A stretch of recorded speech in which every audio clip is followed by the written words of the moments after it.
वाग्मी जडमतिरपि जन्तुः जायते प्राज्ञमौलिः सकलवचनचेतो देवता भारती सा मम वचस्सि निधत्तां सन्निधिं मानसे ನಮ್ಮ ಆರಾಧ್ಯ ದೇವರಾದಂತಹ ಕಟೀಲು ದುರ್ಗಾ ಪರಮೇಶ್ವರಿಯನ್ನು ವಂದಿಸುತ್ತಾ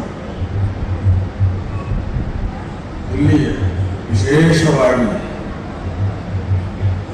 ಬ್ರಹ್ಮಕಲಶೋತ್ಸವವನ್ನು ಸ್ವೀಕರಿಸಲಿಕ್ಕೆ ಇನ್ನೇನು ಕೆಲವೇ 2 ದಿವಸಗಳಲ್ಲಿ ಬ್ರಹ್ಮಕಲಶೋತ್ಸವ ನಡೆಯಲಿಕ್ಕಂತಹ ಉತ್ತಮ ಸಾನ್ನಿಧ್ಯವುಳ್ಳ ಈ ಮಧೂರು ಗಣಪತಿಯನ್ನು ಕೂಡ ಆ ಮಹಾಲಿಂಗೇಶ್ವರ ದೇವರನ್ನು ಕೂಡ ವಂದಿಸುತ್ತಾ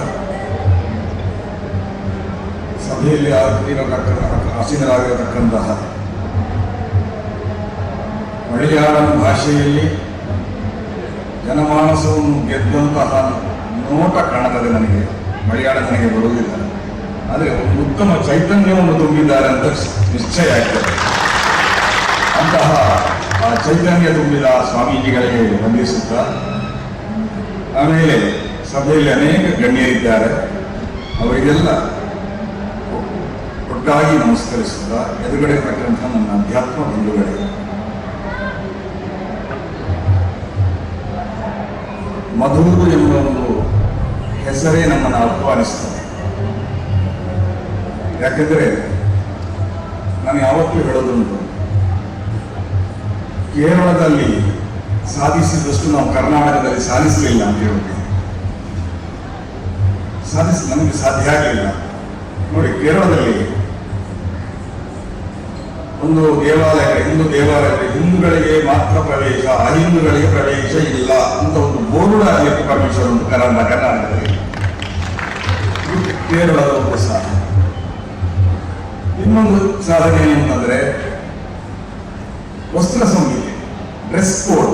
ಅದು ಕೇರಳದಲ್ಲಿ ಮಾತ್ರ ಸಾಧ್ಯ ಆಗಿದೆ ಹೊರತು ಬೇರೆ ಕಡೆ ಸಾಧ್ಯ ಆಗಲಿಲ್ಲ. ನಾವು ಕರ್ನಾಟಕದಲ್ಲಿ ತರಬೇಕು ಅಂತ ಹೊರಟೆವು, ಆಗಲೇ ಇಲ್ಲ. ನಾವು ಅದಕ್ಕೆ ಯಾಕಂದ್ರೆ ಇಲ್ಲಿ ಅಂಗಿ ತೆಗೆದೇ ಹೋಗಬೇಕು, ಇಂಥ ಕಡೆಯಲ್ಲಿ ಹೀಗೇ ಕಟ್ಟಬೇಕು. ಈಗ ನಮ್ಗೆ ಯಾರು ಮಲೆಪರಂಬ ಹೇಳುವಾಗ ಸ್ವಂತಕ್ಕೆ ಬಟ್ಟೆ ಕಟ್ಟಬೇಕು. ಈ ರೀತಿಯಾಗಿ ಇಂತಹ ಹೊತ್ತಿನಲ್ಲಿ ಇಂಥವರು ಹೋಗಲಿಕ್ಕಿಲ್ಲ. ಇಂತಹ ಒಂದು ನಿರ್ಬಂಧವನ್ನು ಒಂದು ದೇವಸ್ಥಾನದಲ್ಲಿ ಹೇರಲಿಕ್ಕೆ ಸಾಧ್ಯವಾದಂತಹ ಒಂದು ರಾಜ್ಯ ಇದ್ದಿರೋದು ಕೇರಳ ಮಾತ್ರ, ಬೇರೆ ಯಾವ ರಾಜ್ಯ. ಹಾಗಾಗಿ ಮತ್ತೊಂದು, ಈ ಮಧೂರು ದೇವಸ್ಥಾನ ಆ ಕಡೆ ಕೇರಳದ ಸಂಪ್ರದಾಯವನ್ನು ಹೊಂದಿದೆ, ಈ ಕಡೆ ಕರ್ನಾಟಕದ ಸಂಪ್ರದಾಯವನ್ನು ಹೊಂದಿದೆ. ಅಂತಹ ಉತ್ತಮವಾದ ಒಂದು ಸಾನ್ನಿಧ್ಯವನ್ನು ಹೊಂದಿದ ಮಧೂರು ಕ್ಷೇತ್ರ. ಆ ಮಧೂರು ಎಂಬ ಹೆಸರಲ್ಲಿ ನೋಡಿ, ಆ ಕ್ಷೇತ್ರ ಎಷ್ಟು ಉತ್ತಮವಾಗಿದೆ ಅಂತ ನಾವು ಹೇಳೋದು. ಊರಿಗೆ ಹೆಸರು ಮಧೂರು. ಮಧು ಎಂಬ ಶಬ್ದಕ್ಕೆ ಸಂಸ್ಕೃತದಲ್ಲಿ 2 ಅರ್ಥವನ್ನು ನಾವು ಕಾಣಬಹುದು.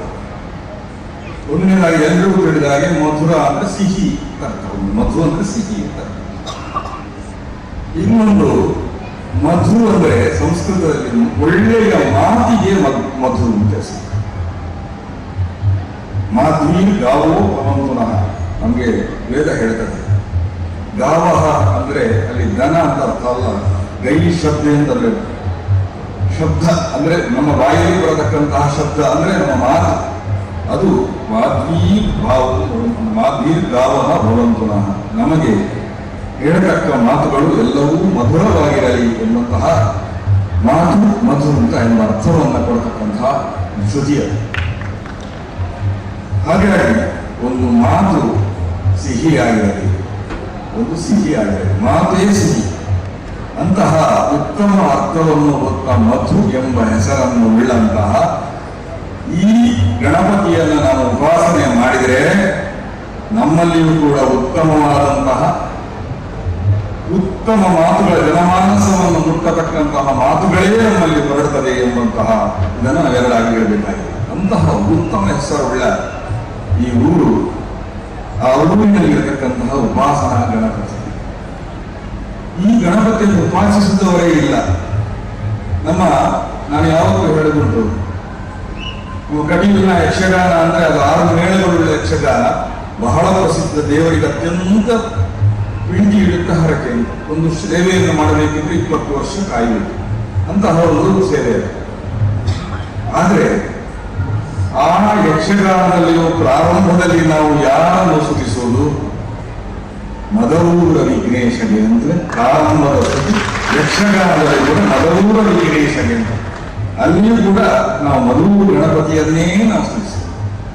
ಹಾಗಾದ್ರೆ ಯಕ್ಷಗಾನ, ನಾನು ಹೇಳುದು, ಯಕ್ಷಗಾನದ ಗಂಗೋತ್ರಿ ಇರುವುದು ನಮ್ಮ ಈ ಕುಂಬಳೆಯ ಪಾರ್ಥಿಸುತ್ತರು ಯಕ್ಷಗಾನದ ಪ್ರಸಂಗಗಳನ್ನು ಬರೆದು ಯಕ್ಷಗಾನದ ಚೌಕಟ್ಟನ್ನು ಕೊಟ್ಟು ಯಕ್ಷಗಾನವನ್ನ ಗಂಗೆಯಾಗಿ ಹರಿಸಿಬಿಟ್ಟು, ಗಂಗೆ ಹರಿದು ಹೇಗೆ ಕಾಶಿಯಲ್ಲಿ ಅದು ಗಂಗೆ ಹೇಗೆ ಆ ವಿಶ್ವನಾಥನ ಬಳಿಯಲ್ಲಿ ಪ್ರಸಿದ್ಧವಾಯಿತೋ ಅದೇ ರೀತಿ ಯಕ್ಷಗಾನದ ಗಂಗೋತ್ರಿ ಹರಿದು ಕಟೀಲಿಗೆ ಬಂದು ಅದು ಪ್ರಸಿದ್ಧವಾಗಿದೆ. ಹಾಗಾಗಿ ಮೂಲ ನಮ್ಮ ಈ ನಾಡಿನಿಂದ ಅಂತ ನಾವು ಹೇಳಲಿಕ್ಕೆ ಹೆಮ್ಮೆ ಪಡ್ತೇವೆ.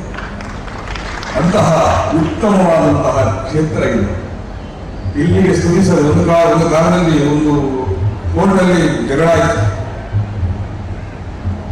ಬಡಗು ತಿಟ್ಟು ಪ್ರಥಮವೋ ತೆಂಕು ತಿಟ್ಟು ಪ್ರಥಮವೋ ಅಂತ ಕುರಿಗೆ ಅವರು ಯಕ್ಷಗಾನ ಪ್ರಾರಂಭದಿಂದ ಬಡಗು ತಿಟ್ಟಿನಿಂದೋ ತೆಂಕು ತಿಟ್ಟಿನಿಂದೋ ವಾದ ಸರಣಿಯು ಬೆಳೆಯಿತು.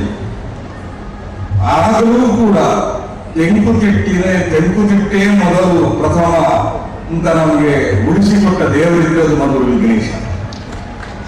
ಯಾಕೆಂದ್ರೆ ಅಲ್ಲಿ ಆ ಸ್ತುತಿಗೆ, ಅಲ್ಲಿ ಬಡಗು ತಿಟ್ಟಿನಲ್ಲಿ ಕೂಡ ನೀವು ಪ್ರಾರಂಭದ ಸ್ತುತಿ ಮೊದಲು ವಿಘ್ನೇಶಗೆ ಎದುರೇ ಇರುತ್ತದೆ, ಬೇರೆ ಇಲ್ಲ. ಹಾಗಾಗಿ ಆ ವಾದವನ್ನು ಇಟ್ಟುಕೊಂಡು ವಾದ ಮಾಡಿದರು.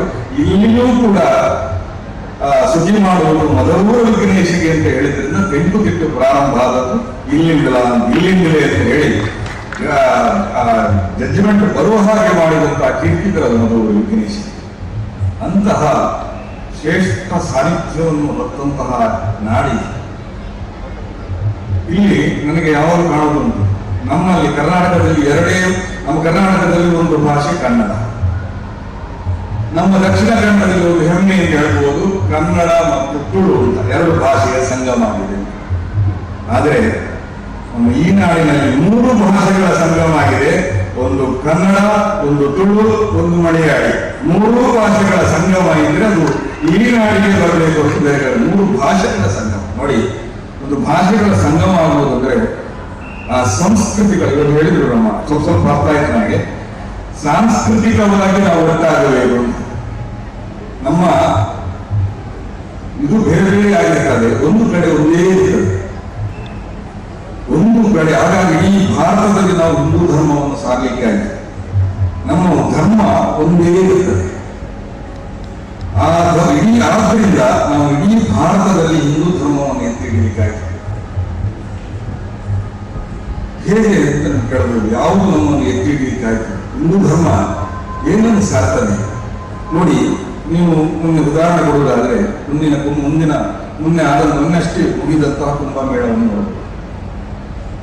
ಕುಂಭಮೇಳದಲ್ಲಿ ನೀವು ಆ ನೀರಿನ ಹತ್ತಿರ ಬರುವಾಗ ಯಾವುದೇ ದೇವಸ್ಥಾನಗಳಿಲ್ಲ.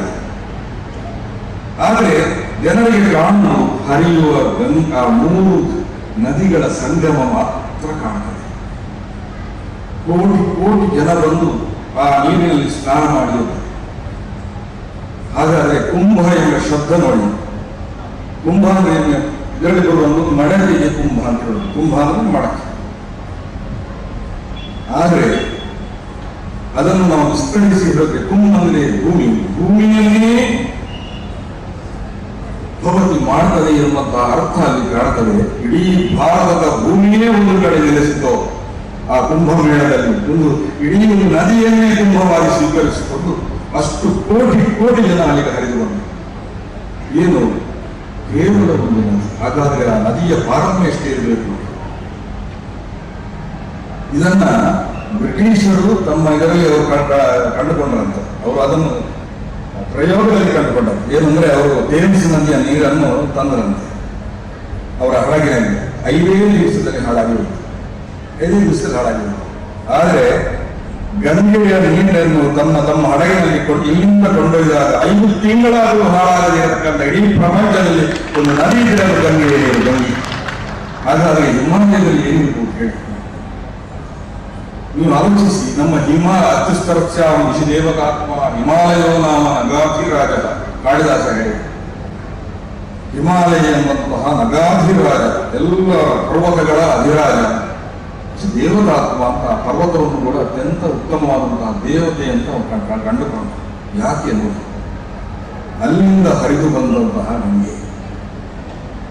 ಹಾಗಾದ್ರೆ ಅಲ್ಲಿರ್ತಕ್ಕಂತಹ ಆ ಪರ್ವತದಲ್ಲಿರತಕ್ಕಂತಹ ಸಾನ್ನಿಧ್ಯ ಎಷ್ಟು ದೊಡ್ಡದು. ಎಂತಹ ಗಿಡಮೂಲಿಕೆಗಳನ್ನು ಇಟ್ಕೊಂಡು ಬರಬಹುದು, ಎಂತಹ ಔಷಧಿಗಳನ್ನು ಹೊತ್ತು ಬರಬಹುದು. ಇದನ್ನೆಲ್ಲ ಮೇಳೈಸಿ ತಂದದ್ರಿಂದ ಆ ಗಂಗೆಯನ್ನು ಆಕಾರವನ್ನು ಎಂತಹ ಹಿಂದೂಗಳಿಗೆ ಆಕ್ರಮಣ ಆದರೂ ಕೂಡ, ಈ ಭಾರತದಲ್ಲಿ ಆಕ್ರಮಣ ಆದರೂ ಕೂಡ ಇವತ್ತಿಗೂ ಕೂಡ ಹಿಂದುತ್ವ ಉಳಿದಿದ್ದರೆ ಅಂತಹ ನಮ್ಮ ದೊಡ್ಡ ಭಾವನೆಯಿಂದ. ಹಾಗಾಗಿ ಇವತ್ತಿಗೂ ಕೂಡ ಜಗತ್ತಿನ 102 ದೇಶದ ಒಂದು ಜನಸಂಖ್ಯೆ ಎಷ್ಟು ಅಷ್ಟು ಒಂದೇ ಕಡೆ ಪ್ರಯಾಗರಾಜನಲ್ಲಿ ಮುಂದೆ ಒಟ್ಟುಗೂಡಿದ್ದಾರೆ ಅಂದ್ರೆ ಅದಕ್ಕಿಂತ ದೊಡ್ಡ ಸಾಧನೆ ಬೇಕಾ? ಭಾರತ ದೊಡ್ಡದು ಅಂತ ಹೇಳಿ, ಭಾರತ ದೊಡ್ಡದು ಅಂತ ಹೇಳಿ ಅದಕ್ಕಿಂತ ದೊಡ್ಡದು ಅದು ಸಾಧನೆ ಬೇಕಾ? ಬೇಡ. ಎಂತಹ ಸಾಧನೆ! ಒಂದೇ ಕಡೆ ಪ್ರಯಾಗರಾಜ ಎಂಬಂತ ಒಂದು ಪಟ್ಟಣದಲ್ಲಿ 63 ಕೋಟಿಯಿಂದ ಅಧಿಕ ಜನರು ಬಂದು ಆ ನೀರಿನಲ್ಲಿ ಸ್ನಾನ ಮಾಡಿದರು. ಕೇವಲ ಜನರಿಗೆ ಏನಿಲ್ಲ, ನಾವು ಹೋಗಿದ್ದೆವು, ಜನರು ಒಂದೇ ಆ ನೀರನ್ನು ಕಂಡು ಧುಮುಕುದು ಕೇವಲ ಸ್ನಾನಕ್ಕಾಗಿ. ಹಾಗಾದರೆ ನಮ್ಮ ಭಾರತೀಯತೆ ಎಷ್ಟು ಗಟ್ಟಿಯಾಗಿ ನಮ್ಮ ಹಿಂದಿನವರು ಅದನ್ನ ನಮಗೆ ಆ ಸಂಸ್ಕೃತಿಯಿಂದ, ಸಂಸ್ಕಾರದಿಂದ, ಧರ್ಮದಿಂದ ಎಲ್ಲವನ್ನೂ ಕೂಡ ನಮಗೆ ಗಟ್ಟಿಯಾಗಿದೆ. ಅಂತಹ ನೋಡಿ, ಧರ್ಮ ಎಂಬ ಶಬ್ದಕ್ಕೆ ಅದೇ ಅರ್ಥವನ್ನು ಕೊಡುತ್ತದೆ. ಧರ್ಮ ಅಂದ್ರೆ ವಿಧಾನ, ಧಾರಣ, ಪೋಷಣೆ. ಧರ್ಮ ಅಂದ್ರೆ ಧಾರಣೆ ಮಾಡಬೇಕು, ನಮ್ಮನ್ನು ಎತ್ತಿ ಹಿಡಿಯಬೇಕು ಧರ್ಮ, ಮತ್ತೆ ಪೋಷಣೆ ಮಾಡಬೇಕು. ಆಗ ಮಾತ್ರ ಧರ್ಮ ಆಗುತ್ತೆ. ನಮ್ಮನ್ನ ಯಾವತ್ತೂ ಸಂದರ್ಭದಲ್ಲಿಯೂ ರಕ್ಷಿಸಬೇಕು. ಹಿಂದೂ ಧರ್ಮವನ್ನ ಹಿಂದೂ ಧರ್ಮದಲ್ಲಿ ಯಾರಿದ್ದಾರೋ ಅವರನ್ನು ಆ ಹಿಂದೂ ಧರ್ಮ ಎತ್ತಿ ಹಿಡಿದಿದೆ, ಯಾವತ್ತೂ ಪೋಷಿಸಿದೆ. ನಮ್ಮ ದೇವಾಲಯ ತತ್ವಗಳನ್ನು ನೋಡಿ ನೀವು. ದೇವಾಲಯ ನಾನು ಯಾವತ್ತೂ ಹೇಳೋದುಂಟು, ದೇವಸ್ಥಾನ, ರಾಜಸ್ಥಾನ, ಆಮೇಲೆ ಗೃಹಸ್ಥಾನ, 3 ಒಂದೇ ರೀತಿಯ ತತ್ವಗಳನ್ನು ಹೊಂದಿರಬೇಕು. ಹೇಗೆ ನೋಡಿ, ನಾವೆಲ್ಲ ಕಡೆ ಇದನ್ನು ಹೇಳುದುಂಟು. ಯಾಕಂದ್ರೆ ಇಲ್ಲಿ ಕೂಡ ನಾವು ದೇವಸ್ಥಾನಕ್ಕೆ ಬ್ರಹ್ಮಕಲಶ ಮಾಡುವಾಗ ಈ ತತ್ವಗಳನ್ನು ನಮ್ಮನ್ನು ಅಳವಡಿಸಿಕೊಂಡ್ರೆ ನಾವು ಉತ್ತಮವಾದಂತಹ ಹಿಂದೂ ಸಾಮ್ರಾಜ್ಯವನ್ನ ಯಾವತ್ತೂ ಕಟ್ಟಬಹುದು. ಒಂದು ದೇವಸ್ಥಾನದ ತತ್ವ ನೋಡಿ. ದೇವಸ್ಥಾನಕ್ಕೆ ಬರ್ತೇವೆ, ದೇವರಿಗೆ ಅನೇಕ ಕಾಣಿಕೆಗಳನ್ನು ಸಮರ್ಪಿಸ್ತೇವೆ. ಆ ದೇವರ ಹುಂಡಿಯಲ್ಲೋ ಇದರಲ್ಲೋ ಆ ಕಾಣಿಕೆಗಳು ಸಮರ್ಪಣೆ ಕೊಡ್ತವೆ. ಅಲ್ಲಿಯ ವಿನಿಯೋಗ ಮತ್ತೆ ಅದು ಜನಮಾನಸಕ್ಕೆ ವಿನಿಯೋಗ ಆಗುತ್ತೆ. ಹಿಂದಿನ ಕಾಲದಲ್ಲಿ ಹಸಿದ ಹೊಟ್ಟೆಗೆ ಅನ್ನದಾನ ಅಂತ ಪ್ರಾರಂಭ ಆದಿದ್ರೆ ಅದು ಇವತ್ತೇ ನಮಗೆ ಸರ್ಕಾರ ದಾಸೋಹವನ್ನು ಸರ್ಕಾರ ಮಾಡಿದ್ರು. ಹಿಂದಿನ ಕಾಲದಿಂದಲೂ ಬಡವರ ಹೊಟ್ಟೆಗೆ ಅನ್ನವನ್ನು ಕೊಟ್ಟ ಪರಂಪರೆಯಿಂದ ದೇವಸ್ಥಾನದ ಹೊಟ್ಟೆ ಬೇರೆ ಯಾವುದು? ದೇವಸ್ಥಾನದಲ್ಲಿ ಇದರಲ್ಲಿ ಮಹಾಸಂದರ್ಪಣೆ ಉಂಟು ಅಂತ ನಾವು ಬೋರ್ಡ್ ಆಗಿದ್ರೆ ಸಾಲು ಸಾಲನ್ನು ಬರ್ತಾರೆ. ಒಂದನೇದಾಗಿ ದೇವರ ಪ್ರಸಾದ ಅಂತ, ಮತ್ತೊಂದು ಹಸಿವಿನ ಬಟ್ಟೆ. ಆ ಕಾಲದಲ್ಲಿ ಅಂತಹ ಒಂದು ವಿಶಿಷ್ಟವಾದಂತಹ ಬಂದ ಕಾಣಿಕೆಯನ್ನು ವಿನಿಯೋಗಿಸುತ್ತದೆ. ನಮ್ಮ ಕಡೆ ನಾನು ಅದನ್ನೆಲ್ಲ ಕಡೆಯಲ್ಲಿ ಉದಾಹರಣೆ ಹೇಳುವುದುಂಟು. ನಮ್ಮ ಕಡೆಯಲ್ಲಿ ನೋಡಿ, ನಾವು ಆ ಕಾಲದಲ್ಲಿ ಶಾಲಾ ಮಕ್ಕಳಿಗೆ ಆ ಕಾಲದಲ್ಲಿ 1914ರಲ್ಲಿ ನಮಗೆ ಕಡೆಯುವ ದೇವಸ್ಥಾನದಲ್ಲಿ ನಮ್ಮ ದೇವಸ್ಥಾನದ ವತಿಯಿಂದ ನಮಗೆ ಹಿರಿಯ ಪ್ರಾಥಮಿಕ ಶಾಲೆ ಪ್ರಾರಂಭ ಆಯಿತು. ನಂತರ ಕಟೀಲಿನಲ್ಲಿ ಅನ್ನದಾನ ಅಂದ್ರೆ ಆ ಕಾಲದ ಪ್ರಾರಂಭ ಆಯಿತು. ಏನಂದ್ರೆ ಜನರೆಲ್ಲ ಇದಕ್ಕೆ ಅಲ್ಲಿ ಒಂದು ಕಲೆಯನ್ನು ನಿಂತು ಒಂದು ಇದಿತ್ತು. ಅದಕ್ಕೆ ಒಂದು ತಮ್ಮ ಕೃಷಿಯ ಉತ್ಪನ್ನಗಳನ್ನೆಲ್ಲ ಹಾಕ್ತಾ ಇದ್ದಾರೆ. ಅದರಿಂದ ಅನ್ನದಾನ ಆಗ್ತಾ ಇದೆ. ನಾವು ದೇವಸ್ಥಾನ ಬೆಳೆದ ಹಾಗೆ ಅಲ್ಲಿ ನಾವು ಅನ್ನದಾನ ಪ್ರಾರಂಭ ಮಾಡಿದ್ರು. ಒಂದು ಬಡ ಕುಟುಂಬ ಹೇಳಿದ್ರು, ಏನಿತ್ತು ಅಂದ್ರೆ ಒಂದು ಬಡ ಕುಟುಂಬ ಕಡೆಯಲ್ಲಿ ಶಾಲೆಗೆ ಸೇರಿದ ಮೇಲೆ ಹೇಳಿದ್ರು, ನಿಮಗೆ ತುಳು ಬರ್ತದೋ ಗೊತ್ತಿಲ್ಲ, ತುಳುವಿನಲ್ಲಿ ಆ ಮಾತನ್ನು ಹೇಳ್ತೇನೆ, ಬಂಜರ ಉಣ್ಣಿ ಕಡೆಯಲ್ಲಿ ಶಾಲೆಗೆ ಸೇರಿದೆ. ಎಂತ ಆತ್ಮಿಕ ಮಾತು. ಹಾಗಾದರೆ ದೇವಸ್ಥಾನದ ವಿನಿಯೋಗ ಕಾರಣಕ್ಕೆ ಸಮರ್ಪಿಸಿದ್ದರಿಂದ ವಿನಿಯೋಗ ಆಗುವುದು. ನಾವು ಅನೇಕ ಈಗ 3 ಹೊತ್ತು ಅನ್ನದಾನ ನಡೆದರೆ ಅಲ್ಲಿ ಆ ರೀತಿಯಾಗಿ ವಿನಿಯೋಗ ಪ್ರಾರಂಭ ಆಯಿತು. ವಿನಿಯೋಗ ಪ್ರಾರಂಭ ಆಗೋದ್ರಿಂದ ದೇವಸ್ಥಾನ ಅತಿ ದೊಡ್ಡದಾದಂತಹ ಕ್ಷೇತ್ರವಾಗಿದೆ. ಹಾಗಾದರೆ ಈ ತತ್ವವನ್ನೇ, ಈ ದೇವಸ್ಥಾನದ ತತ್ವವನ್ನೇ ನಾವು ರಾಜಸ್ಥಾನದಲ್ಲಿ ಅಂದ್ರೆ ರಾಜಕಾರಣ, ರಾಜಸ್ಥಾನ ಅಂದ್ರೆ ರಾಜಕಾರಣ, ನಾವು ರಾಜಸ್ಥಾನ ಅಂದ್ರೆ ರಾಜ್ಯಕ್ಕೆ ಹೋಗುದಲ್ಲ, ರಾಜಕಾರಣದಲ್ಲಿ ಅದೇ ತತ್ವವನ್ನು ರೂಢಿಸಿಕೊಡ್ಬೇಕು. ಅಲ್ಲಿ ಇಲ್ಲಿ ನಾವು ದೇವರಿಗೆ ಕಾಣಿಕೆ ಆಗೋದ್ರೆ ಅಲ್ಲಿ ತೆರಿಗೆ ಮುಖಾಂತರ, ಟ್ಯಾಕ್ಸ್ ಮುಖಾಂತರ ನಾವು ರಾಜರಿಗೆ ನಾವು ಅಲ್ಲಿ ರಾಜಸ್ಥಾನಕ್ಕೆ ನಾವು ಟ್ಯಾಕ್ಸ್ ಕೊಡ್ತೇವೆ. ಅದು ಒಂದು ರೀತಿಯ ಕಾಣಿಕೆ. ಅದನ್ನು ಒಬ್ಬ ಸ್ವಂತಕ್ಕೆ ವಿನಿಯೋಗ ಮಾಡುವಂತಹ ಕೈ ಅಲ್ಲ, ಅದರಲ್ಲಿಯೂ ವಿನಿಯೋಗ ಆಗಬೇಕು. ಎಲ್ಲಿಯೂ ಬಡ ಕುಟುಂಬರಿಗೆ ಎಲ್ಲಿ ಮನೆ ಇಲ್ಲವೋ, ಎಲ್ಲಿ ಹೊಟ್ಟೆಗಿಲ್ಲವೋ ಇದನ್ನೆಲ್ಲ ಹುಡುಕಿ ಕೊಡತಕ್ಕಂಥ ಒಂದು ದೇವಸ್ಥಾನದ ಧ್ಯೇಯವೇ ರಾಜಸ್ಥಾನದಲ್ಲಿ ನಡೆಯುತ್ತೆ. ಈ ತತ್ವವನ್ನ ಆ ರಾಜಸ್ಥಾನದಲ್ಲಿ ಒಂದು ವೇಳೆ ಎಲ್ಲರ ಈಗಿನ ರಾಜಕಾರಣದಲ್ಲಿ ಬಹಳ ಕಡಿಮೆ, ಮುಂದೆ ಆ ರಾಜಕಾರಣದಲ್ಲಿ ಇತ್ತು. ನಾವು ರಾಮರಾಜ್ಯದಲ್ಲಿ ಅದನ್ನು ನೋಡಿದ್ರೆ ಅಲ್ಲಿ ಎಲ್ಲವೂ ಕೂಡ ಪ್ರಜಾ ವಿನಿಯೋಗವೇ ಇಲ್ಲ, ಆ ಪ್ರಜೆಗಳಿಗೆ ವಿನಿಯೋಗ ಅಲ್ಲ. ಆಗ ಈ ದೇವಸ್ಥಾನದ ತತ್ವ ಅಲ್ಲಿ ಕಾಣ್ತದೆ. ಅದೇ ತತ್ವ ನಮ್ಮ ಮನೆಗೆ ಬರಬೇಕು. ನಾವು ಕೂಡ ಸಂಪಾದಿಸಿದಲ್ಲಿ ಇಷ್ಟ ಅಂಶವನ್ನ ಧರ್ಮಕ್ಕಾಗಿ ತೆಗೆದಿರಬೇಕು ಅಂತ ಇರೋದು. ಹಾಗಾಗಿ ಆ ಧರ್ಮಕ್ಕಾಗಿ ನಾವು ತೆಗೆದಿಟ್ಟಾಗ ಅಲ್ಲಿಯೂ ವಿನಿಯೋಗ ಆಗಬೇಕು, ಶೇಖರಿಸಿರಬಾರದು.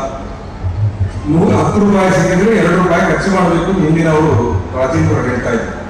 ಅದು ಧರ್ಮಕ್ಕಾಗಿ ಆ ರೀತಿಯಲ್ಲಿ ವಿನಿಯೋಗ ಆದರೆ ಹತ್ತಿರದ ಒಂದು ಮನೆಗಿದ್ದಂತಹ ಶ್ರೀಮಂತ ಇದ್ದರೆ ಹತ್ತಿರದಲ್ಲಿ ಬಡತನದ ಒಂದು ಮನೆ ಇದ್ದರೆ ಅಲ್ಲಿಗೆ ಹರಿದು ಹೋಗ್ಬೇಕು. ಆಗ ಈ ದೇವಸ್ಥಾನದ ತತ್ವಗಳೇ ಅಲ್ಲಿವರೆಗೆ ಹರಿದು ಹೋದರೆ ಖಂಡಿತ ಪ್ರಪಂಚದಲ್ಲಿ ದಾರಿದ್ರ್ಯ ಇರುವುದು ಖಂಡಿತ ಆಗಲಿಕ್ಕೆ ಸಾಧ್ಯ ಇಲ್ಲ. ಅದು ದೇವಸ್ಥಾನದ ತತ್ವಗಳು ಇಡೀ ನಮ್ಮ ಇದರಲ್ಲಿ ಹರಿದು ಹೋಗುವುದು. ಅದನ್ನು ದೇವಸ್ಥಾನಗಳು ಯಾವತ್ತೂ ನಮಗೆ ಸಾರಿಗೆ. ಬ್ರಹ್ಮಕಲಶ ಮಾಡುವಾಗ ತಂತ್ರಿಗಳು ಪ್ರಾರ್ಥನೆ ಮಾಡ್ತಾರೆ, ಲೋಕಾನುಗ್ರಹೇತ್ವರ್ತಿರಿ, ಲೋಕದ ಅನುಗ್ರಹಕ್ಕೋಸ್ಕರ.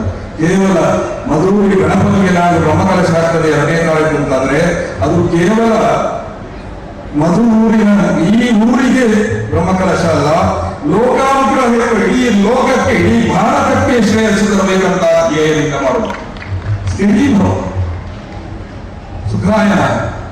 ಆಮೇಲೆ ಎಷ್ಟು ಸುಂದರವಾದ ಪ್ರಾರ್ಥನೆ ನೋಡಿ ಅಲ್ಲಿ, ಅದನ್ನು ನಾವು ಮೂಲವನ್ನು ಬದುಕ್ತಾ ಹೋಗುವುದು. ಎಂತ ಸುಂದರ ಪ್ರಾರ್ಥನೆ. ಮಾತು ಪ್ರಜಾ ವಿರೋಧ, ಪ್ರಜೆಗಳಲ್ಲಿ ವಿರೋಧ ಬಾರದೇ ಇರಲಿ, ಪ್ರಜೆಗಳೆಲ್ಲ ಒಂದಾಗಲಿ, ಒಂದೇ ಭಾವನೆ ಬರಲಿ. ಈ ರೀತಿಯಾದಂತಹ ಒಂದು ಸಂದೇಶ ಇದರಲ್ಲಿ ನಮಗೆ ಆಗಮ ಕೇಳಿದಂತಹ ತಂತ್ರಿಗಳಲ್ಲಿ ದೇವರ ಎದುರುಗಡೆ ಬ್ರಹ್ಮಕಲಶ ಮುಗಿದನ್ನು ಪ್ರಾರ್ಥನೆ ಮಾಡ್ತಾರೆ. ಈ ತತ್ವವನ್ನ ನಾವು ಪ್ರಜಾ ವಿನಿಯೋಗಕ್ಕೆ ಎಲ್ಲರೂ ರಾಜಕಾರಣಿಗಳು ಒಂದು ವೇಳೆ ಈ ದೇವಸ್ಥಾನದ ತತ್ವವನ್ನು ಸರಿಯಾಗಿ ರೂಢಿಸಿಕೊಂಡು ಹರಿದ್ರೆ ರಾಜಕಾರಣದಲ್ಲಿ ಧರ್ಮ ಬರಬಾರದು ಅಂತ ಅನೇಕರು ಹೇಳೋದುಂಟು. ರಾಜಕಾರಣದಲ್ಲಿ ಧರ್ಮ ಯಾವತ್ತೂ ಇರಬೇಕು, ರಾಜಕಾರಣಕ್ಕೆ ಧರ್ಮವನ್ನು ತರಬಾರದು ಎನ್ನುವಂತ ಈಗಿನ ಏನು ಧೋರಣೆ ಅನ್ನೋದು ಶುದ್ಧ ತಪ್ಪು. ರಾಜಕಾರಣಕ್ಕೆ ಧರ್ಮ ಇರಲೇಬೇಕು. ಯಾವ ಧರ್ಮ? ಈ ಧರ್ಮ. ದೇವಸ್ಥಾನದಲ್ಲಿ ನಾವು ಏನು ಆಚರಣೆ ಮಾಡ್ತೇವೆ ಅಂತಹ ಧರ್ಮಗಳು ರಾಜಕಾರಣದಲ್ಲಿ ಇರಬೇಕು. ಆ ರಾಜಕಾರಣದ ಧರ್ಮ ಎಲ್ಲರನ್ನು ಧಾರಿಸಬೇಕು, ಎಲ್ಲರನ್ನು ಪೋಷಿಸಬೇಕು. ಅಂತಹ ಉತ್ತಮವಾದಂತಹ ಸಾಧನೆ ಆದಲ್ಲಿ ಮಾತ್ರ ನಮಗೆ ಸಾಧನೆ ಆಗ್ತದೆ. ಹಾಗಾಗಿ ನೋಡಿ, ಕ್ರೋಧಿನಾಮ ಸಂವತ್ಸರದಲ್ಲಿ ಅನೇಕ ದೇವಸ್ಥಾನಗಳಿಗೆ ಬ್ರಹ್ಮಕಲಶ ಆಗಿದೆ, ಅನೇಕ ದೇವಸ್ಥಾನಗಳು ಗಟ್ಟಿಯಾಗಿದೆ. ಎಲ್ಲ ಕಡೆ ಬ್ರಹ್ಮಕಲಶ, ಎಲ್ಲ ಕಡೆ ಶಿಲಾಮಯ. ಹಾಗಾಗಿ ತತ್ವ ನಾವು ಹೇಳುವಂತಹ ತತ್ವ ಏನು ಸರಿಯಾಗಿ ನಮ್ಮ ಹಿಂದೂ ಧರ್ಮ ಹೇಳ್ತದೆ. ಬಿಂಬ ಗಟ್ಟಿಯಾದರೆ ಪ್ರತಿಬಿಂಬ ಗಟ್ಟಿಯಾಗ್ತದೆ, ಬಿಂಬ ಗಟ್ಟಿಯಾದರೆ ಪ್ರತಿಬಿಂಬ ಗಟ್ಟಿಯಾಗ್ತದೆ. ದೇವರು ಬಿಂಬ ಆದರೆ ಪ್ರತಿಬಿಂಬ ನಾವು. ಹಾಗಾಗಿ ಎಲ್ಲಾ ದೇವಸ್ಥಾನಗಳಲ್ಲಿ ಬ್ರಹ್ಮಕಲಶ 32 ವರ್ಷ ಆಯಿತು ಅಂತ ಹೇಳಿದ್ರು ಮಧುರ ಗಣಪತಿಗೆ. ಹಾಗಾಗಿ ಮಧುರ ಗಣಪತಿಯ ಈ ಬಿಂಬ ಗಟ್ಟಿಯಾದ, ಈ ದೇವಸ್ಥಾನ ಗಟ್ಟಿಯಾದ್ರಿಂದ ಇಡೀ ಭಾರತದ ಪ್ರಜೆಗಳು ಗಟ್ಟಿಯಾಗಿದ್ದಾರೆ ಎಂಬುದನ್ನು ನಾವು ನಿಸ್ಸಂಶಯವಾಗಿ ಹೇಳಬಹುದು.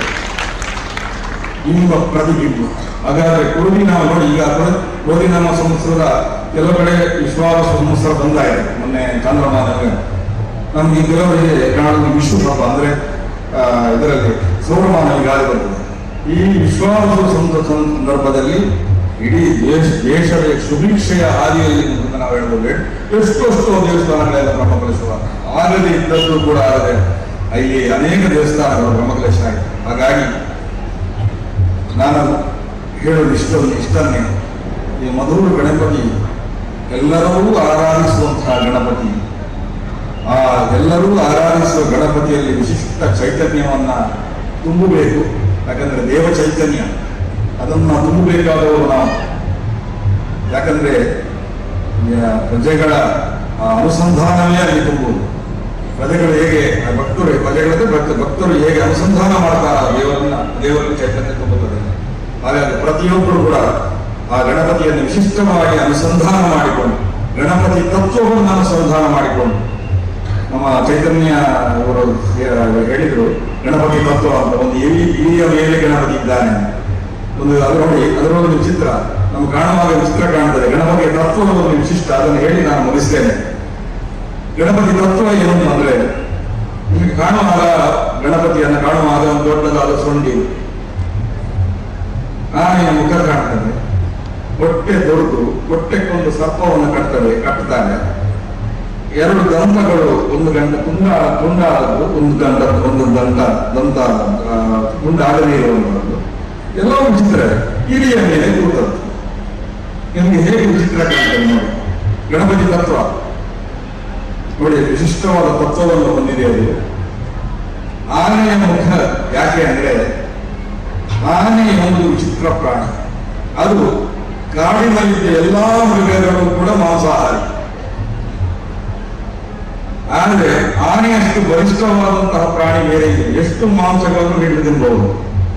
ಆದರೆ ಅಷ್ಟು ಬಲಿಷ್ಠವಾದ ಪ್ರಾಣಿಯಾದರೂ ಕೂಡ ಆಹಾರವನ್ನು ಗೆದ್ದ ಪ್ರಾಣಿಯಾಗಿ ಅದಕ್ಕೆ ಯಾವುದೇ ರೀತಿಯಲ್ಲಿ ನಾವು ಕದ್ದು ಕೂಡ ಅದಕ್ಕೆ ಮಾಂಸವನ್ನು ಇಟ್ಟು ಅದಕ್ಕೆ ಕೊಟ್ಟರೆ ಅಂದ್ರೆ ಅದರ ಹೊಟ್ಟೆಯೊಳಗೆ ಹುಣ್ಣಾಗ್ತದೆ. ಅದು ಮಾಂಸವನ್ನು ಕರಗಿಸುವ ಅಂಗಗಳಿದೆ. ಎಲ್ಲವೂ ಕೂಡ ಶಾಖಾಹಾರ ಸಸ್ಯಾಹಾರವಾದ ಎನ್ನುವಂತಹ ಪ್ರಾಣಿ ಇದ್ರೆ ಅದು ಆನೆ ಒಂದೇ. ಹಾಗಾಗಿ ನಮ್ಮ ಆಹಾರದ ಸಿದ್ಧಿಯಾಗಬೇಕು ಅಂತ ಆನೆಯ ಮುಖವನ್ನು ಹೊತ್ತ ತತ್ವ ನಮ್ಮ ಮೊದಲ ಸಿದ್ಧಿಯಾಗಬೇಕು. ಆ ಆಹಾರದಿಂದ ಎಲ್ಲರೂ ಹಾಳಾಗ್ತದೆ. ಒಂದು ಮಾತು ಉಂಟು ಶಾಸ್ತ್ರದಲ್ಲಿ, ಹಿತಂ ವಿಶ್ವಂ ಹಿತೇ ರಸೇಂದ್ರ, ರಸನೇಂದ್ರಿಯವನ್ನು ಗೆದ್ದವ ವಿಶ್ವವನ್ನು ಗೆಲ್ಲಬಲ್ಲ. ಹಾಗಾದ್ರೆ ಆಹಾರದ ಸಿದ್ಧಿ ಮೊದಲು, ಆಹಾರ ಸಿದ್ಧಿ ಮಾಡಿಕೊಳ್ಳಿ. ಆನೆ ಸಿದ್ಧಿಸಿದ ಹಾಗೆ ಆನೆಯ ವಾತಾವರಣವೆಲ್ಲವೂ ಮಾಂಸಾಹಾರ ಆದರೂ ಕೂಡ ಅಲ್ಲಿ ಸಸ್ಯಾಹಾರವನ್ನು ಸಿದ್ಧಿಸಿದೆ. ಎರಡನೆಯದಾಗಿ ಕಾಣುವಂಥದ್ದು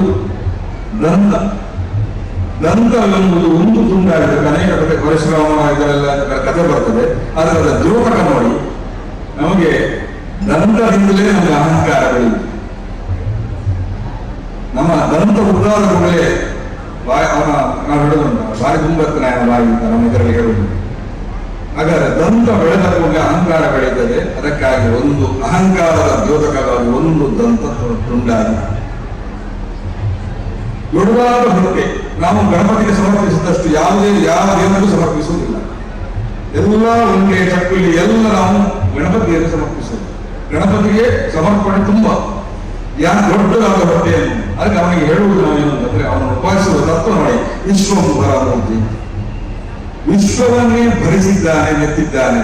ಹಾಗಾದ್ರೆ ಅವನ ಹೊಟ್ಟೆ ತುಂಬಿಸುವುದು ವಿಶ್ವದ ಹಸಿವು ಹೋಗಲಿ ಎಂಬಂತ ದೊಡ್ಡದಾದ ಅವನ ಹೊಟ್ಟೆ ತುಂಬಿದೆ. ಏನ ಹೇಳಿದ್ರೆ, ಬಿಂಬ ಹೇಗ ಪ್ರತಿಬಿಂಬ ಹಾಗೆ ವಿಶ್ವದ ಹಸಿವು ಹೋಗಲಿ. ಆಮೇಲೆ ಹೊಟ್ಟೆಗೊಂದು ಸರ್ಪವನ್ನು ಗಂಟೆ ಹಾಕಿದ್ದಾರೆ, ಸರ್ಪವನ್ನು ಗಂಟೆ ಹಾಕಿದ್ದಾರೆ. ಯಾಕೆ? ಸರ್ಪವೆಂದು ವಿಷವನ್ನು ತನ್ನಲ್ಲಿಟ್ಟುಕೊಂಡು ಲೋಕದಲ್ಲಿ ವಿಷ ಇಲ್ಲದ ಹಾಗೆ ಮಾಡ್ತಾರೆ. ಅದಕ್ಕಾಗಿ ಪವಿತ್ರ ಅಂತ ಹೇಳೋದು. ಈ ನಾರಾಯಣದಲ್ಲಿ ಪವಿತ್ರ ಗಂಟ ಹಾಕುದು ಅಂತ ಹೇಳ್ತಾರೆ. ಪವಿತ್ರ ಅಂದ್ರೆ ಅಂದ್ರೆ ವಿಷದಿಂದ ನಮ್ಮನ್ನು ರಕ್ಷಿಸ್ತದೆ. ಹಾಗಾದ್ರೆ ನಾಗ ಈ ಸರ್ಪಗಳು ಯಾಕೆ ಅಂದ್ರೆ ಲೋಕದಲ್ಲಿ ಇರತಕ್ಕಂಥ ವಿಷವನ್ನು ತನ್ನಲ್ಲಿ ಅದಕ್ಕಾಗಿ ನಾವು ನಾಗ ಪೂಜೆ ಮಾಡುದು. ನಮ್ಮ ಲೋಕದಲ್ಲಿರುವ ವಿಷಗಳು ಯಾವ ರೀತಿ ಇರಬಹುದು, ಮಾನಸಿಕವಿರುವುದು ಎಲ್ಲವೂ ಅಂತಹ ವಿಷಯಗಳನ್ನೆಲ್ಲ ತನ್ನಲ್ಲಿ ಇಟ್ಟುಕೊಂಡಿರತಕ್ಕಂತಹ ಒಂದು ಅತ್ಯಂತ ಶ್ರೇಷ್ಠವಾದಂತಹ ಸರ್ಪ. ಅದಕ್ಕಾಗಿ ಸರ್ಪ ನಮ್ಮ ಇದರಲ್ಲಿ ಆರಾಧನಾಸ್ಥಳದಲ್ಲಿ ನಿಂತು ಸರ್ಪ. ಹಾಗಾಗಿ ಯಾವುದೇ ಆಹಾರದಲ್ಲಿ ಅಥವಾ ಇದರಲ್ಲಿ ವಿಷಗಳಿದ್ರೆ ಅದು ತನ್ನ ಆ ವಿಷ ಸರ್ಪ ಅದನ್ನು ಹೀರಿಕೊಂಡು ಉತ್ತಮ ಆಹಾರವೇ ಜನರಿಗೆ ದೊರಕಲಿ ಎಂಬ ಭಾವ. ಕೊನೆಯದಾಗಿ ಈ ಅಷ್ಟು ದೊಡ್ಡ ಒಂದು ದೇವರನ್ನ ನಾವು ಇಲಿಯ ಮೇಲೆ ಆವಾಹನ, ಇಲ್ಲಿ ಒಂದು ವಾಹನ ಹಿಡಿದಾಗ ಇಲ್ಲಿ ಒಂದು ಎತ್ತಿಕೊಂಡು ಹೋಗಲಿಕ್ಕೆ ಸಾಧ್ಯವಿಲ್ಲ ಒಂದು ಗಣಪತಿಯನ್ನು, ಸಾಧ್ಯ ಇಲ್ಲ. ಅದು ನಾವು ಗಣಪತಿ ಬೇರೆ ಒಂದು ನಾವು ತೋರಿಸ್ತೇವೆ. ಈ ಮತ್ತೊಂದಿದೆ, ಅದು ಮುಖ ಉತ್ತಮವಾದಂತಹ ಮುಖವುಳ್ಳಂತ ಗಣಪತಿ. ಹಾಗಾದ್ರೆ ಆ ಇಲಿಯ ಮೇಲೆ ಗಣಪತಿ ಕೂತಿದ್ದಾನೆ ಅಂತಂದ್ರೆ, ಇಲಿ ಅಂದ್ರೆ ಏನು ಅಂತಂದ್ರೆ ನಮ್ಮ ಮಾಸ್ತರಿಯವರೇ ಇಲಿ. ನಾವು ತುಳುವಿನಲ್ಲಿ ಹೇಳ್ತೇವೆ ಕಿಚ್ಚಿ ಎಲಿ ಅಂತ, ಎಲ್ಲರೂ ಹೇಳೋದು ಕಿಚ್ಚಿ ಎಲಿ ಅಂತ. ಮಾಸ್ತರಿಯ ತುಂಬಿದ ಆ ಇಲಿಯಲ್ಲಿ ಮಾಸ್ತರಿ ತುಂಬಿದ, ಅದರ ಮೇಲೆ ಇಲ್ಲಿ ಮಾಸ್ತರ್ಯವನ್ನು ಒತ್ತಿ ಹಿಡಿದು ಗಣಪತಿ ಕೂತಿದ್ದಾನಂದ್ರೆ ಲೋಕದಲ್ಲಿ ಖಂಡಿತ ಗಣಪತಿ ಉಪಾಸನ ಮಾಡಿದವರಿಗೆ ಮಾತ್ಸರ್ಯವೇ ಬರಲಿಲ್ಲ ಅಂತ, ದ್ವೇಷವೇ ಬರಲಿಕ್ಕೆ ಸಾಧ್ಯ ಇಲ್ಲ. ಇದು ಗಣಪತಿ ತತ್ವದ ಆವಿರ್ಭಾವ. ಆ ರೀತಿ ನಾವು ಒಂದು ದೇವರನ್ನು ಉಪಾಸನೆ ಮಾಡ್ತಾ ಮಾಡ್ತಾ ಹೋದ್ರೆ ಎಷ್ಟು ಸುಂದರವಾದಂತಹ ಉಪಾಸನೆ ಆಗ್ತದೆ ನೋಡಿ. ಹಾಗಾಗಿ ಗಣಪತಿ ತತ್ವ ಮಧುರು ಗಣಪತಿಯನ್ನ ವಿವಾದವಿಲ್ಲದೆ ಆರಾಧಿಸಿ, ಏನು ವಿವಾದಗಳಿಗೂ ಕೂಡ ವಿವಾದವನ್ನ ಸಂವಾದವಾಗಿ ತೆಗೆದುಕೊಂಡು ಉತ್ತಮವಾದಂತಹ ಗಣಪತಿ ತತ್ವವನ್ನು ಅಲ್ಲಿ ಆರಾಧಿಸಿ ಖಂಡಿತ ಲೋಕ ಸುಭಿಕ್ಷೆ ಆಗ್ತದೆ, ಲೋಕದ ಹಸಿವು ಹೋಗ್ತದೆ, ಲೋಕದ ವಿಷ ಹೋಗ್ತದೆ, ಎಲ್ಲರಿಗೂ ಕೂಡ ಅಹಂಕಾರ ಹೋಗ್ತದೆ. ಆಮೇಲೆ ಉತ್ತಮವಾದಂತಹ ಆಹಾರ, ನಮಗೆ ಆಹಾರವೇ ತೊಂದರೆ ಆದದ್ದು ಈಗ ಅನೇಕರಿಗೂ ಕೂಡ ನಮ್ಮ ವಿಷಾಹಾರವೇ ಅನೇಕರಿಗೆ ಅನೇಕ ರೀತಿಯಾದಂತಹ ರೋಗ ರುಜಿನಗಳು ಬರ್ತದೆ. ಹಾಗಾಗಿ ಉತ್ತಮ ಆಹಾರ ಸಿಗಲಿ, ಇದರಿಂದ ಲೋಕ ಸುಭಿಕ್ಷೆ ಆಗಲಿ ಅಂತ ನಾನು ಹೇಳ್ತಾ ನನಗೆ ಅವಕಾಶ ಕೊಟ್ಟದ್ದಕ್ಕಾಗಿ ಬಹಳ, ಯಾಕಂದ್ರೆ ಮಧುರುಗಳ ನಾನು 4ನೇ ತಾರೀಕು ನನ್ನ ಹೆಸರಿದೆ ಇವರಿಗೆ. ಅದರ ಮುಂಚೆ 4ನೇ ತಾರೀಕು ನಮ್ಮ ಕಟೀಲ್ನಲ್ಲಿ ಶುಕ್ರವಾರ ಬಹಳ ದೊಡ್ಡದಾದಂತಹ ಪರ್ವಕಾಲ, ತುಂಬಾ ಜನ ಸೇರುವಂತಹ ದಿವಸ. ಆ ದಿವಸ ಬರಲಿಕ್ಕೆ ಸಾಧ್ಯ ಇಲ್ಲ. ಇವತ್ತಾದರೂ ಇಲ್ಲಿಯ ದೇವರನ್ನು ಕಾಣಬೇಕು. ನಮ್ಮ ಯಕ್ಷಗಾನದಲ್ಲಿ ಹೇಗೆ ಸ್ತುತಿಸ್ತೇವೆಯೋ ಅದೇ ರೀತಿ ಇಲ್ಲಿ ಸ್ತುತಿಸಿ ನಮ್ಮ ಯಕ್ಷಗಾನದ ಸೇವೆ ಮತ್ತೆ ಮತ್ತೆ ಜನಮಾನಸಕ್ಕೆ ಉತ್ತಮವಾದಂತಹ ಆ ಅನುಗ್ರಹವನ್ನು ಕೊಡತಕ್ಕಂತಹ ಇದಾಗಿ ಮಧುರ ಗಣಪತಿಯಲ್ಲಿ ಪ್ರಾರ್ಥಿಸಲಿಕ್ಕೋಸ್ಕರವೇ ನಾನು ಬಿಡುವು ಮಾಡಿಕೊಂಡು ಇವತ್ತು ರಾತ್ರಿ ಸಾಯಂಕಾಲ ಬಂದಿದ್ದೇನೆ. ನನಗೆ ನಮ್ಮೆಲ್ಲರಿಗೂ ಕೂಡ ಆ ಮಧುರ ಗಣಪತಿ ದೀರ್ಘಾಯುಷ್ಯ ಕ್ಷೇಮ ಆರೋಗ್ಯವನ್ನು ಕೊಡಲಿ, ಮನಃಶಾಂತಿ ಕೊಡಲಿ, ಗಣಪತಿ ತತ್ವ ಎಲ್ಲರಲ್ಲಿ ರೂಢಿಯಾಗಲಿ. ವಿಶ್ವದಲ್ಲಿ ಯಾಕಂದ್ರೆ ವಿಶ್ವ ಒಂದು ಆರ್ಯ ಅಂತ, ನಮ್ಮ ಆರ್ಯಾವತವನ್ನು ವಿಶ್ವಕ್ಕೆ ಬೆಳೆಸಬೇಕು ಅಂತ ಹೇಳುದು. ಯಾಕಂದ್ರೆ ಅಷ್ಟು ಉತ್ತಮವಾದ ತತ್ವ ಬೇರೆ ಎಲ್ಲಿಯೂ ಸಿಗಲಿಕ್ಕೆ ಸಾಧ್ಯ ಇಲ್ಲ. ನಾನು ಎಲ್ಲ ಕಡೆಗೆ ಹೇಳುದು ಇಲ್ಲೂ ಹೇಳ್ತೇನೆ, ಉತ್ತಮವಾದ ತತ್ವ ಇದು ಯಾವುದಂದ್ರೆ ನಮ್ಮ ಜೀವನ ಪದ್ಧತಿಯಾಗಲಿ. ಹೀಗಾಗಿ ಎಲ್ಲವೂ ಕೂಡ ಭಾರತದಲ್ಲಿದ್ದಾಗ ಭಾರತವನ್ನು ಕೇಳಲು ಹೋಗಿ ಫಾರಿನ್ ಹೋಗಿ ದೂರ ಎಂತ ಕ್ಲೀನೇ ಅಲ್ಲಿ, ಇಲ್ಲಿ ಏನು ಕ್ಲೀನೇ ಇಲ್ಲ. ನಮಗೆ ಅಲ್ಲಿ ಕಸಗಳು ಕಾಣಬಹುದು, ಆದರೆ ಜೀವನದಲ್ಲಿ ರಸವನ್ನು ಕಂಡಂತಹ ದೇಶ ಇರೋದು ಭಾರತ ಮಾತ್ರ. ಜೀವನದಲ್ಲಿ ಕಸ ಇಲ್ಲ, ಜೀವನದಲ್ಲಿ ಖಂಡಿತ ನಮ್ಮಲ್ಲಿ ಕಸ ಇಲ್ಲ.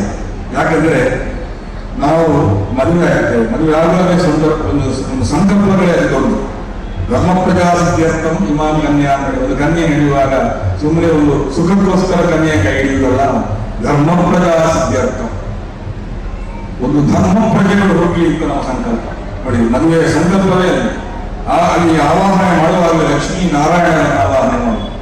ಒಂದು ಮದುವೆಯ ಕಾಲದಲ್ಲಿ ಹೇಗೆ ಆವಾಹನೆ ಮಾಡ್ತೇವೆ ಅಂದ್ರೆ ಲಕ್ಷ್ಮೀ ನಾರಾಯಣರಾಗ ಜೀವನ ಇರಲಿ, ಉಮಾ ಮಹೇಶ್ವರವಾಗಿ ಜೀವನ ಇರಲಿ, ಶಚಿ ರಾಣಿ ಹಿರಣ್ಯಗರ್ಭರಾಗಿ ಜೀವನ ಇರಲಿ, ಶಚಿ ಪುರಂದರವಾಗಿ ಜೀವನ ಇರಲಿ, ಅರುಂಧತಿ ವೈಶಿಷ್ಠರಾಗಿ ಜೀವನ ಇರಲಿ. ಈ ರೀತಿಯಾಗಿ ಆಶೀರ್ವಾದವನ್ನು ಮಾಡ್ತೇನೆ.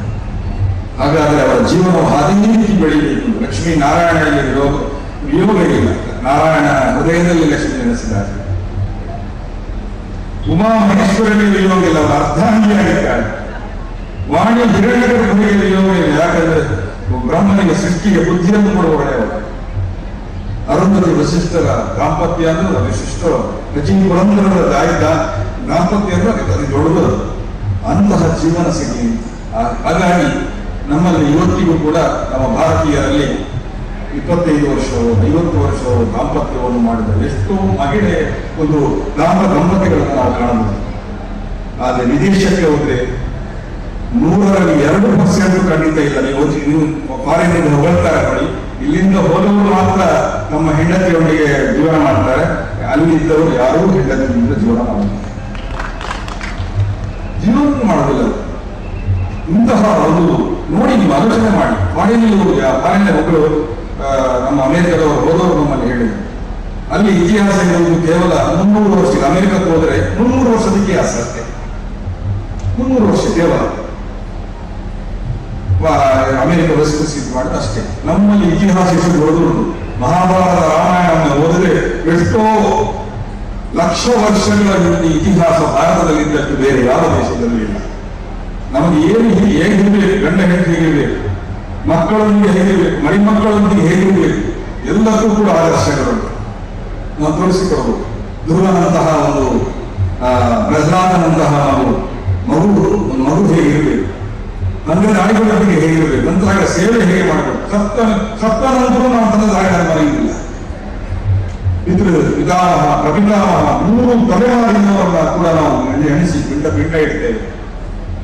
ನಮ್ಮಲ್ಲಿ ಅನೇಕ ತಲೆಮಾರಿ ಗೋತ್ರದಿಂದ ಹೇಳ್ತಾ ಹೋಗ್ತೇವೆ. ನಮಗೆ ಗೋತ್ರ ಗೊತ್ತುಂಟು, ಪ್ರವರ ಗೊತ್ತುಂಟು.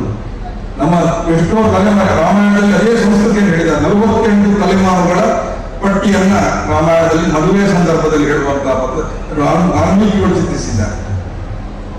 ಹಾಗಾದರೆ ಹೀಗಾಗಿ ಅವರಿಗೆ ತನ್ನ ತಂದೆಯಾರು ಗೊತ್ತಿಲ್ಲ. ಇನ್ನು ಮಾರಣಿಗೆ ಹೋಗಿ ಹುಟ್ಟಿದ ಮಗುವಿಗೆ ತನ್ನ ತಂದೆಯಾರು ಗೊತ್ತಿಲ್ಲ, ತಾಯಿಯಾರು ಗೊತ್ತಿಲ್ಲ, ಯಾರು ಗೊತ್ತಿಲ್ಲ. ನೀವು ಅಮೆರಿಕದ ಮೊದಲು ನೋಡಿ, ಯಾವ್ದು ಅಪ್ಲಿಕೇಶನ್ ಫಾರ್ಮ್ ಮಾಡಿ ನೋಡಿ, ಪ್ರೆಸೆಂಟ್ ಫಾದರ್ ಪಾಸ್ಟ್ ಫಾದರ್ ಅಂತ ನೀವು ಅಲ್ಲಿ ಮಗು ಅಡ್ಮಿಷನ್ ಮಾಡುವಾಗ ನಮ್ಮಲ್ಲಿ ಹೇಗೆ ತಂದೆಯ ಹೆಸರು, ತಾಯಿಯ ಹೆಸರು, ಪೋಷಕರ ಹೆಸರು ಇಷ್ಟೇ ಇರುವುದು. ಅದರಲ್ಲಿ ಹಾಗಲ್ಲ. ಪ್ರೆಸೆಂಟ್ ಫಾದರ್ ಹಿಂದಿನ ತಂದೆ, ಮುಂದಿನ ತಂದೆ. ನಮ್ಮಲ್ಲಿ ತಂದೆ ಒಂದೇ. ಇದನ್ನು ಆಲೋಚಿಸಿ. ನಮ್ಮಲ್ಲಿ ತಂದೆ ಒಂದೇ, ತಾಯಿ ಒಂದೇ. ನಮ್ಮ ಮಗುವಿಗೆ ಸಾರ್ವಕಾಲಿಕ ತಂದೆ ತಾಯಿ ಅಂತ ಗೊತ್ತುಂಟು, ಅವರಿಗೆ ಗೊತ್ತಿಲ್ಲ. ಹುಡುಕುತ್ತಾ ಹೋಗ್ಬೇಕು, ತಂದೆ ತಾಯಿ ಯಾರಂತ ಹುಡುಕುತ್ತಾ ಹೋಗ್ಬೇಕು. ಅದಕ್ಕೋಸ್ಕರ ಅಲ್ಲಿ ಏನಂದ್ರೆ ನಮ್ಮಲ್ಲಿ ಜನ್ಮದಿನೋತ್ಸವವನ್ನು ಮಾತ್ರ ಆಚರಿಸ್ತೇವೆ. ಅಲ್ಲಿ ಫಾದರ್ಸ್ ಡೇ, ಮದರ್ಸ್ ಡೇ ಎಲ್ಲ ತಂದೆ ಯಾರಂತ ಹುಡುಕುತ್ತಾ ಹೋಗುದು. ಈಗ DNA ಹುಡುಕ್ತಾರೆ, ತಂದೆ ಯಾರಂತ ಹುಡುಕಬಹುದು, ತಾಯಿ ಯಾರಂತ ಹುಡುಕಬಹುದು. ಆದ್ರೆ ನಮ್ಮಲ್ಲಿ ಮಕ್ಕಳಿಗೆ ತಂದೆ ತಾಯಿ ಹುಡುಕುವ ಯಾವ ಪ್ರಶ್ನೆಯೂ ಇಲ್ಲ. ತಂದೆ ತಾಯಿ ಅಜ್ಜಿ ಎಲ್ಲರಿಗೂ ಜೀವನ ಮಾಡ್ತೇವೆ. ಇದು ಭಾರತದ ಒಂದು ಕೊಡುಗೆ. ನಾನೊಂದು ಕಡೆ ನನ್ನ ಅನುಭವ ಹೇಳಿ ಮುಗಿಸ್ತೇನೆ. ಏನಂದ್ರೆ ಒಂದು ಅನುಭವ ಏನಂದ್ರೆ, ನಾನು ರೈಲ್ವೆ ಹೋಗುವಾಗ ಬಾಂಬೆ ರೈಲು ಹೋಗುವಾಗ ಒಂದು ಕ್ರಿಶ್ಚಿಯನ್ ದಂಪತಿಗಳಿದ್ದರು. ಆ ದಂಪತಿಗಳು ಅಲ್ಲಿ ಭಾರತ ಒಂದು ಊರು, ಅವರ ಮಕ್ಕಳೆಲ್ಲ ಅನೇಕ ಸೆಟ್ಲ್ ಆಗಿದ್ದಾರೆ. ಭಾರತ ಒಂದು ಊರು, ಅಲ್ಲಿಯ AC ಅಂದ್ರೆ ಇಲ್ಲಿ ರೈಲಿನ AC ಕಂಪಾರ್ಟ್ಮೆಂಟ್ ಒಂದು ಊರು. ಆಗ ನಾನು ಅವರಲ್ಲಿ ಕೇಳಿದೆ, ಸರಿ ನೀವು ತೋರಿ ಸರಿ AC ಸರಿ ಇಲ್ಲ ಇಲ್ಲಿ. ನೀನು ಅವರು ದಂಪತಿಗಳ ಕ್ರಿಶ್ಚಿಯನ್ ದಂಪತಿಗಳು ಒಬ್ಬರು 70 ವರ್ಷ ಆಯಿತು, ಗಂಡಲ್ಲಿ 75 ವರ್ಷ ಆಯಿತು. ಇವತ್ತಿಗೂ ಅನ್ಯೋನ್ಯ ದಾಂಪತ್ಯವನ್ನು ಹೊಂದಿದ್ದಾರೆ. ನಿಮ್ಮ ಮಕ್ಕಳು ಅಮೆರಿಕದಲ್ಲಿದ್ದಾರೆ, ಅಮೆರಿಕದಲ್ಲಿ ನೀವು ಹೋಗಿದ್ದೀರಲ್ವ, ಅಲ್ಲಿದ್ದ ಅಂತ ಕೇಳಿದೆ. ಅದಿಲ್ಲ ಅಂತ ಹೇಳಿ. ಹಾಗಾದ್ರೆ AC ಕಂಪಾರ್ಟ್ಮೆಂಟ್ ಅನ್ನು ನೋಡಿಯೇ ನಾವು ಹೇಳೋಣ, ಭಾರತದಲ್ಲಿ AC ಕಂಪಾರ್ಟ್ಮೆಂಟ್ ಇಲ್ಲದೇ ಇರಬಹುದು, ಆದರೆ ಹೇಸಿಗೆ ಎಂಬಂತ ಜೀವನ ಖಂಡಿತ ಇಲ್ಲ ಅಂತ ಹೇಳ್ತಾ, ಅದು ಹೌದು ಖಂಡಿತ. ಅದು ಯಾವ ಕೊಡುಗೆ? ಕ್ರಿಶ್ಚಿಯನ್ ದಂಪತಿಗಳಲ್ಲಿಯೂ ಆ ರೀತಿಯ ದಾಂಪತ್ಯ ಅಂದ್ರೆ ನಮ್ಮ ಭಾರತ ತತ್ವದ ಮಹಿಮೆ ಅಂತ ಹೇಳ್ತಾ, ಇಲ್ಲಿ ಹೋದಷ್ಟು ದೇವಸ್ಥಾನಕ್ಕೆ ಕ್ರಿಶ್ಚಿಯನ್ ನಿಮ್ಮ ಯಾವುದೇ ಚರ್ಚಿಗಾಗಲಿ ಮುಸ್ಲಿಂ ಇದಕ್ಕಾಗಿ ಇಲ್ಲಿ ಹೋದಷ್ಟು ಎಲ್ಲಿ ಹೋಗುದಿಲ್ಲ. ಯಾಕೆ? ನಾವು ಪ್ರತಿಯೊಬ್ಬರು ಕೂಡ ಇಲ್ಲಿಯ ಒಂದು ದೇವರ ಬಗ್ಗೆ ವಿಶಿಷ್ಟವಾದಂತಹ ನಮ್ಮ ಅಮೆರಿಕದಲ್ಲಿ ಅನೇಕ ಚರ್ಚ್ಗಳನ್ನು ಮಾಡ್ತಾ ಇದ್ದಾರೆ. ಆ ಚರ್ಚ್ಗಳಿಗೆ ಹೋಗುವವರೇ ಇಲ್ಲ. ನಮ್ಮ ಪುತ್ತಿಗೆ ಸ್ವಾಮಿಗಳು ಚರ್ಚ್ಗಳನ್ನೇ ತೆಗೆದುಕೊಳ್ಳುವುದು, ಅವರು ಚರ್ಚನ್ನು ತೆಗೆದುಕೊಂಡು ಕೃಷ್ಣ ಮಂದಿರ ಮಾಡುವುದು. ಪುತ್ತಿಗೆ ಸ್ವಾಮಿಗಳು ಚರ್ಚನ್ನು ಮಾರುವುದು.